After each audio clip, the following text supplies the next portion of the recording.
बिस्मिल्लाहिर्रहमानिर्रहीम नहमदहु व नुसल्ली अला मुहम्मद रसूलुल्लाहि करीम। ये प्रॉब्लम इंटीग्रल कैलकुलस के area under the curve chapter से, क्वाड्रेचर चैप्टर से है। Find area inside the circle r is equal to a sin theta and outside the cardioid r is equal to a 1 minus cos theta. तो सबसे पहले तो जो given equation of curve है उनको हम लिख के प्लॉट करने की कोशिश करेंगे। तो equation of the given curve, the equations of given curve. तो पहला जो कर्व हम यहाँ पर लिख रहे हैं r is equal to a sine theta, ये सर्किल का इक्वेशन है और ये वो सर्किल है जो कि वाई एक्सिस के corresponding theta is equal to π/2 होता है। उस पर तो इसका सेंटर होगा और डायमीटर भी उसी पर लाई करेगी। ये सर्किल का इक्वेशन है, इक्वेशन नंबर 1 से डिनोट है और इसकी जो डायमीटर होगी वो a के इक्वल होगी सर्किल की। और दूसरा इक्वेशन ऑफ कर्व है कार्डियोइड का, r is equal to a 1 minus cos theta. अगर ये माइनस है तो ये लेफ्ट हैंड साइड की तरफ इसका पोर्शन ज़्यादा रहता है, इसे इक्वेशन नंबर 2 डाल देंगे। अब इन दोनों को हम यहाँ पर प्लॉट करके जो रीज़न है उसको फाइंड करेंगे। हालांकि हम प्लॉट इसलिए ज़्यादा डिटेल में नहीं करेंगे क्योंकि ये वेल नोन कर्व्स हैं जिनका हम जानते हैं कि कर्व ये कैसे बनते हैं, इसलिए हम इसको डिटेल में नहीं करेंगे। अगर आपको प्रॉब्लम है तो आप इसको पूछ सकते हैं कि इसका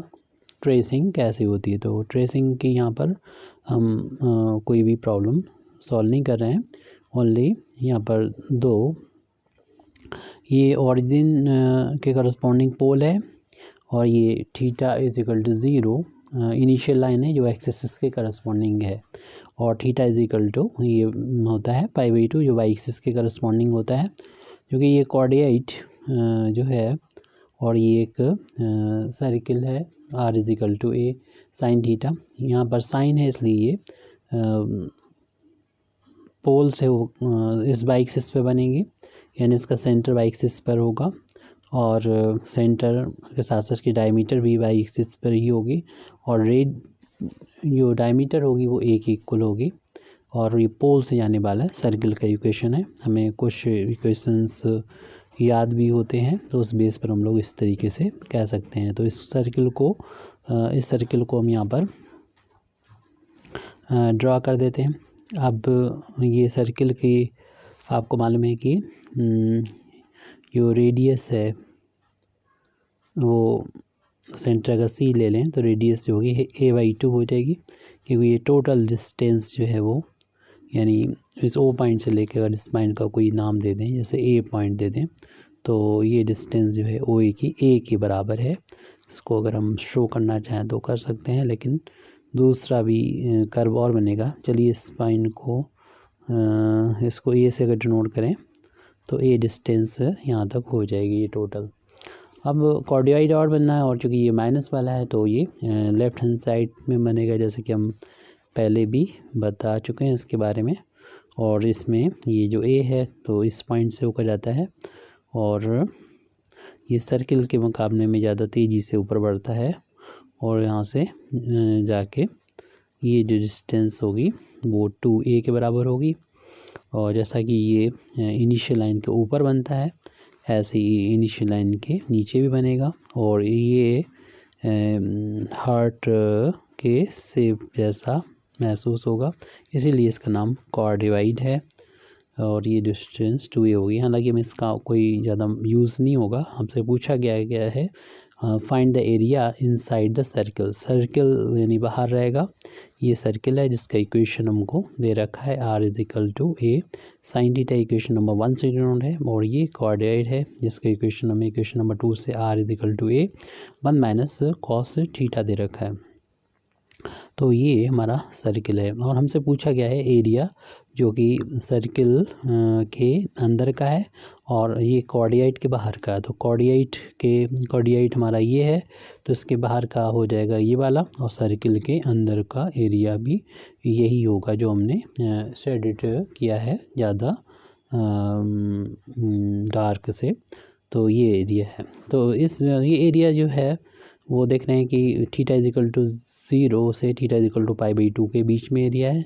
अगर हम इसको फाइंड करना चाहते हैं तो रिक्वायर्ड एरिया, इसमें कुछ नाम अगर डालना चाहें तो वो नाम यहाँ से हो जाएंगे। ये तो हमने यहाँ पर डाल दिया है, तो इस पॉइंट को B और इस पॉइंट को यहाँ पर C डाल देंगे तो ये और क्लियर हो जाएगा। तो द रिक्वायर्ड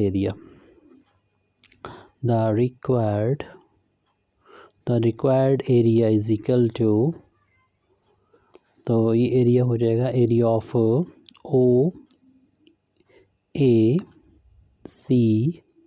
सॉरी ये गलत हो रहा है, ये वाला शेडेड वाला है तो हमें ऐसे जानना चाहिए OCABO, ये वाला एरिया होगा जो कि शेडेड किया। ये O से मतलब नहीं होगा, तो हमें शुरुआत करना है O से शुरुआत करनी है, सॉरी O से हमें इस तरफ नहीं जाना। ये C सेंटर के लिए ले लिया है, तो इस पॉइंट को हम D इसका नाम दे देंगे। तो ये हमें एरिया चाहिए ODABO, तो एरिया हो गया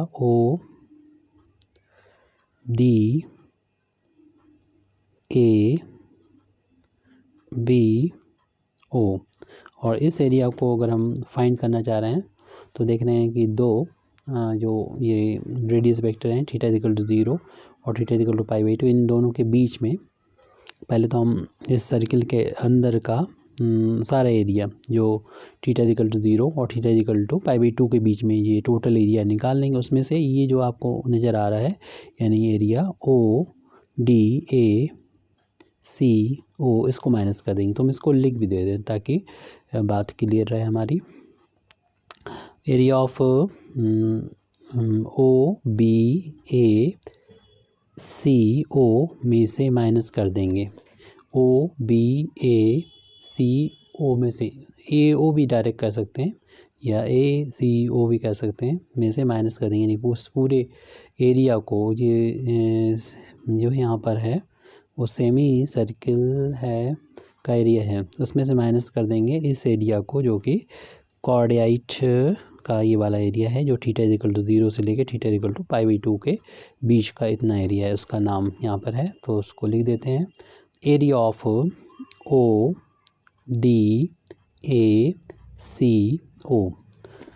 ODACO को माइनस कर देंगे। और ये एरिया जो हमने पहले जो सर्किल के अंडर का एरिया है उसको कैसे निकालेंगे, तो आपको मालूम है कि ये इक्वेशंस जो दे रखी वो पोलर फॉर्म में है। तो पोलर फॉर्म में एरिया का फार्मूला होता है 1/2 r² d थीटा होता है। तो चूँकि दोनों ही कर्व जो हैं वो पोलर फॉर्म में है तो दोनों के लिए एक ही फार्मूला होगा। ये है कि ये जो आएगा r की वैल्यू यहाँ पर वो इक्वेशन नंबर 1 से लिखेंगे यानी सर्किल के लिए, और जो इस यहाँ पर आ रहा है वहाँ पर इक्वेशन नंबर 2 से इसकी वैल्यू लिखेंगे जो कि कॉर्डियाइट का है। और लिमिट दोनों में थीटा इज इक्वल टू 0 से लेके π/2 रहेगी, तो लिमिट 0 से लेके π/2 यहाँ पर लिख देंगे और इनकी वैल्यू को पुट कर देंगे क्योंकि हमने बाकी चीज़ क्लियर कर ही दी थी कि ये सर्किल के अंडर का एरिया और इन दो line theta is equal to यानी थीटा इज इक्वल टू 0 से लेके थीटा इज इक्वल टू π/2 के बीच का एरिया है, दो रेडियस वेक्टर के बीच का एरिया है। तो 1/2 इंटू में है कांस्टेंट, इससे बाहर ले लिया लिमिट थीटा की 0 से लेके π/2 तक। r की वैल्यू चूँकि इक्वेशन नंबर हम लोग 1 से रख रहे हैं और वो r की वैल्यू है a sin थीटा, तो यहाँ पर a sin थीटा यहाँ पर रख दी जाएगी a sin थीटा, और इसका जो कि स्क्वायर है तो स्क्वायर कर दिया जाएगा d थीटा। माइनस 1/2 इसमें भी बाहर ले लिए लिमिट 0 से π/2 और r की वैल्यू इक्वेशन नंबर 2 से है a 1 माइनस कॉस थीटा, इस वैल्यू को यहाँ रख देंगे a 1 माइनस कॉस थीटा, लेकिन इसका है स्क्वायर तो उसका होल अब स्क्वायर कर देंगे इंटू डी थीटा। अब यहाँ पर जो है इसे सॉल्व करना है तो 1/2 लिमिट पाई बाई 2 होल अब स्क्वायर करेंगे, a का स्क्वायर हो जाएगा और साइन का स्क्वायर हो जाएगा डी थीटा माइनस 1/2 और इधर भी होल अब स्क्वायर ओपन कर देंगे तो a का स्क्वायर हो जाएगा और इस ब्रैकेट का भी स्क्वायर हो जाएगा तो 1 का स्क्वायर 1 प्लस कॉस का स्क्वायर करेंगे कॉस स्क्वायर थीटा माइनस इन दोनों का इंटू का ट्वाइस करेंगे 2 × 1 × कॉस थीटा और डी थीटा। ए स्क्वायर इंटू में कांस्टेंट है तो इसे हम बाहर ले सकते हैं स्क्वायर को, सिर्फ हमें इंटीग्रेशन करना पड़ेगा 0 से π/2 के बीच में साइन स्क्वायर थीटा का डी थीटा माइनस ऐसे यहाँ पर भी ए स्क्वायर को हम बाहर ले सकते हैं 1/2 तो है पहले से, ए स्क्वायर को भी बाहर ले लिया, लिमिट को हम अंदर अप्लाई कर सकते हैं हर एक टर्म पर, यानी 1 पर हम 1 का इंटीग्रेशन हो जाएगा थीटा के रिस्पेक्ट में 0 से π/2 के बीच में। इसी तरीके से यहाँ पर कॉस स्क्वायर का भी इंटीग्रेशन 0 से π/2 के बीच में हो जाएगा और -2 बाहर ले लें और 0 से π/2 के बीच में कॉस थीटा का भी इंटीग्रेशन हो जाएगा। तो इस तरीके से इन तीनों टर्म का इंटीग्रेशन हो जाएगा। तो 1/2 ए स्क्वायर और यहाँ पर 2 को नीचे लिखेंगे और 1 को यहाँ पर ऊपर लिखेंगे और मल्टीप्लाई कर देंगे π/2 1/2 इंटू π/2 इस तरीके से माइनस का 1/2 इंटू ए स्क्वायर और 1 का इंटीग्रेशन थीटा के रिस्पेक्ट में थीटा हो जाएगा लिमिट 0 to π/2 प्लस यहाँ पर इंटीग्रेशन करेंगे जब तो फिर हम लोग जानते हैं ये यहाँ पर जो हमने लगाया सॉरी वैलीज फार्मूला लगाया है उसमें आपको मालूम है 2 लिमिट 0 से π/2 हो, साइन हो या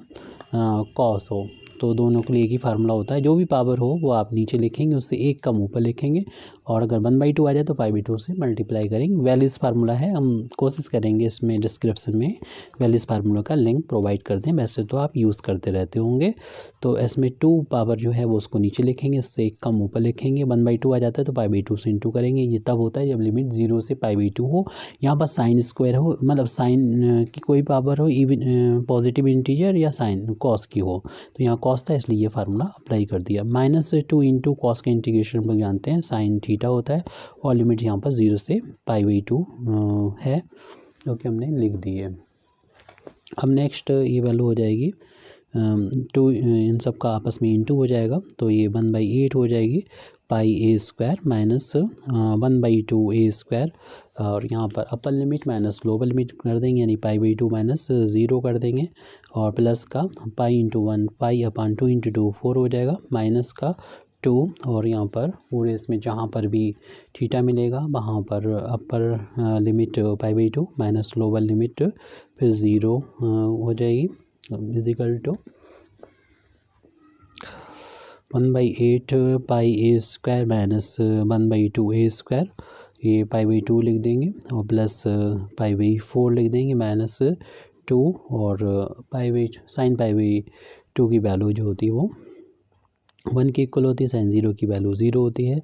इस तरीके से हम लोग उसको कंप्लीट कर रहे हैं 1/8 πa² माइनस 1/2 a स्क्वायर और यहाँ पर इन दोनों में से 2 और 4 का एलसीएम ले लिया तो ये 2 टाइम्स हो जाएगा, 2π प्लस का पाई हो जाएगा और -3 × 2 ये 2 हो जाएगा is equal to 1/8 πa² minus इसमें ये 3π हो जाएगा तो 1/2 a स्क्वायर 3π/4 माइनस 2। अब इस का अंदर जाके मल्टीप्लाई कर देंगे हम 1/8 πa² माइनस 1/1 ये 8 हो जाएगा यानी 3/8 हो जाएगा, सॉरी 1 × 3 3 हो जाएगा और 4 × 2 8 हो जाएगा और पाई को पहले लिख दिया, ए स्क्वायर को बाद में लिख दिया, इसका इंटू होगा माइनस माइनस प्लस हो जाएगा 1/2 ए स्क्वायर में 2 इस 2 का इंटू ऊपर नीचे 2 ये कैंसिल भी हो जाएगा और ये देख रहे हैं कि हमारा प्लस का आ गया ए स्क्वायर, इसको हम पहले लिख दे रहे हैं और देख रहे हैं कि हमारा इसमें 1π ये 3 टाइम्स हैं और यहाँ पर माइनस कर लीजिएगा इसको, ये πa² तो कॉमन है, ये 3 टाइम्स है, ये 1 टाइम्स हो तो 2 टाइम्स बचेगा, 2 यहाँ पर 8 बचेगा πa² और हम देख रहे हैं कि ये कैंसिल भी हो रहा है 2 से 8 ये 4 टाइम्स कैंसिल हो रहा है तो a² माइनस का π/4 पाई अपन 4 ए स्क्वायर आ रहा है, और ए स्क्वायर को यहाँ से हम दोनों टर्म्स में से कॉमन को बाहर भी ले सकते हैं, तो बचेगा 1 माइनस का पाई/4 बचेगा। इस तरीके से हमारी ये प्रॉब्लम सॉल्व हो जाती है।